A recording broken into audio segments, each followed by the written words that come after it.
It's a simple enough concept as the world begins its recovery from the pandemic, storing COVID-19 vaccination records online so they can be easily accessed on smartphones and other devices. Backers see it as a much more efficient proof of vaccination than the paper slips issued by the Centers for Disease Control and Prevention. But these so-called vaccine passports have faced an unexpected backlash in some corners of America, where distrust of government and wild social media claims during the pandemic have sparked anger and protests. In some cases, the opposition has been led by people who last year battled against mandatory mask wearing and other COVID-19 restrictions imposed by the government. The intensity of the debate was evident Tuesday in Orange County, where hundreds of protesters descended on a Board of Supervisors meeting to oppose a pilot passport program.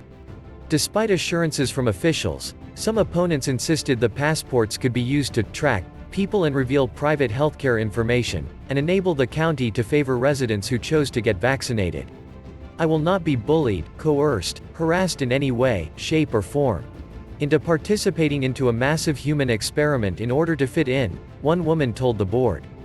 County officials repeatedly rejected the claims and expressed frustration at how they have spread. "This is not about vaccines. This is about something else," Supervisor Katrina Foley said. "We should not cater to people who are spreading misinformation and lies."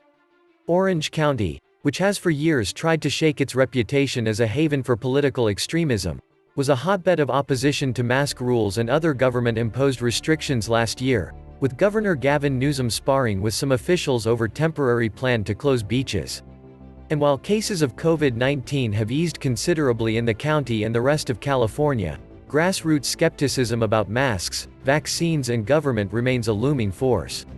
Some protesters Tuesday were hostile toward a Times photographer because he was wearing a mask. Supporters of the vaccine passport concept, including some in the world of public health, have spent weeks trying to assuage the public's concerns, often to mixed results. What is political about masks? What is political about a vaccine passport?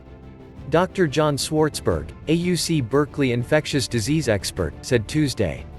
"It's only if you choose to make it political."